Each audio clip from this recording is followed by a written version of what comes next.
Apabila seseorang tidak mampu melihat tanda-tanda kekuasaan Allah yang ada di jagat raya, apakah itu membuktikan bahwa hatinya telah mati? Mohon nasihatnya Ustadz. Untuk mengatakan mati, hati yang mati, kita tidak bisa. Kenapa? Karena yang tahu urusan hati adalah Allah pencipta hati. Yang tahu urusan hati siapa? Allah pencipta hati. Hati adalah bahagian daripada kehidupan kita yang sangat rahasia. Yang tahu dia hanyalah yang tahu rahasia.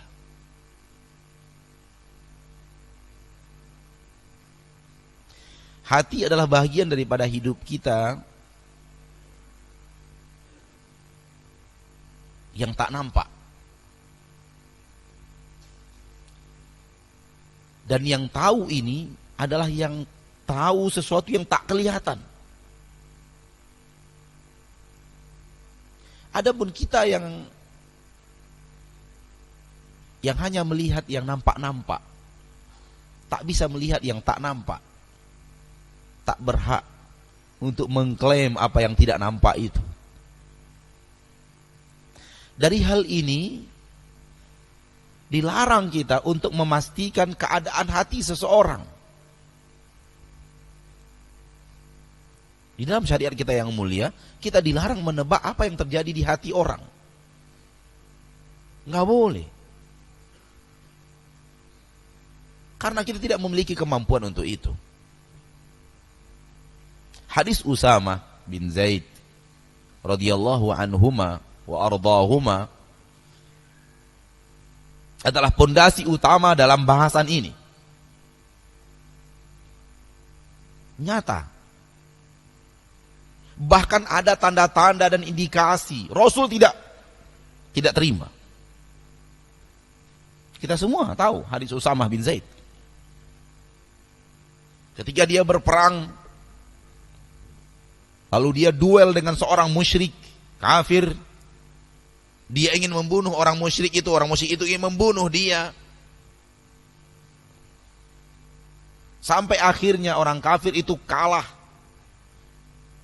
Dan Usamah siap untuk menancapkan pedangnya. Ketika itu dia berkata, la ilaha illallah.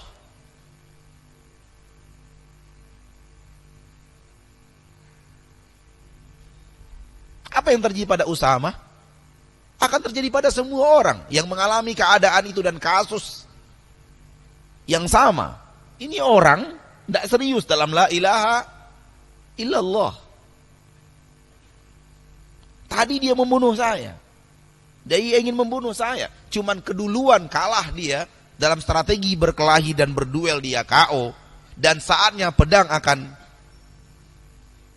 menghujam di tubuhnya, baru dia ucapkan la ilaha illallah. Mungkin orang ini serius. Kalau dia serius nggak mungkin dia berperang.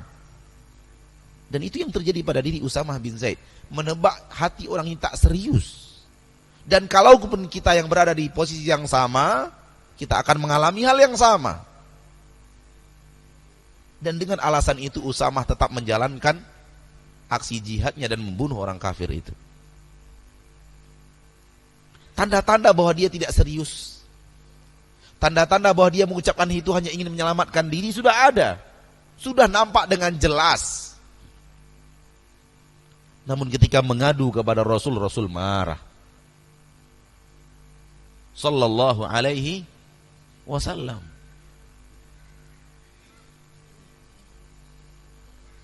Marah kepada Usamah. Seraya berkata, aqataltahu ba'da an qala la ilaha illallah. Engkau masih bunuh dia wahai Usamah, padahal dia sudah ucapkan la ilaha illallah. Rasul diutus agar umat mengucapkan la ilaha illallah, bukan untuk membunuh manusia. Seperti yang dikatakan oleh orang-orang kafir, dinisbatkan kepada Nabi kita tercinta Muhammad sallallahu alaihi wasallam, zuran wa buhtana, dusta atas Nabi Muhammad sallallahu alaihi wasallam. Nabi hanya ingin kita ini mengucapkan la ilaha illallah. Selamat dari neraka, masuk ke dalam surga. Rasul marah kepada Usama.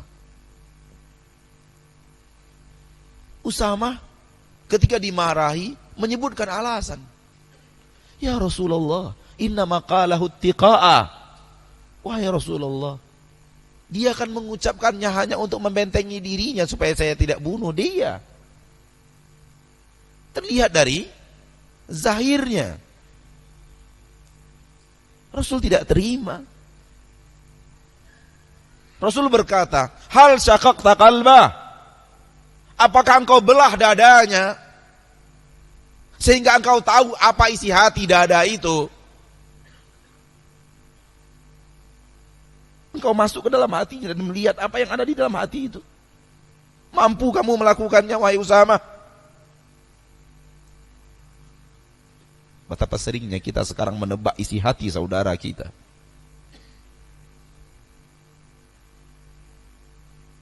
Dan mengklaim saudara kita ini begini, saudara kita ini begini, maunya begini, maunya begini. Siapa kita? Tuhan? Ya akhi, berdirilah di posisimu sebagai hamba yang tidak pernah tahu apa isi hati orang lain. Kalau ataupun terlihat tanda-tanda, jangan katakan itulah dia secara ilmu pasti. Katakan mungkin. Wallahu a'lam bihi.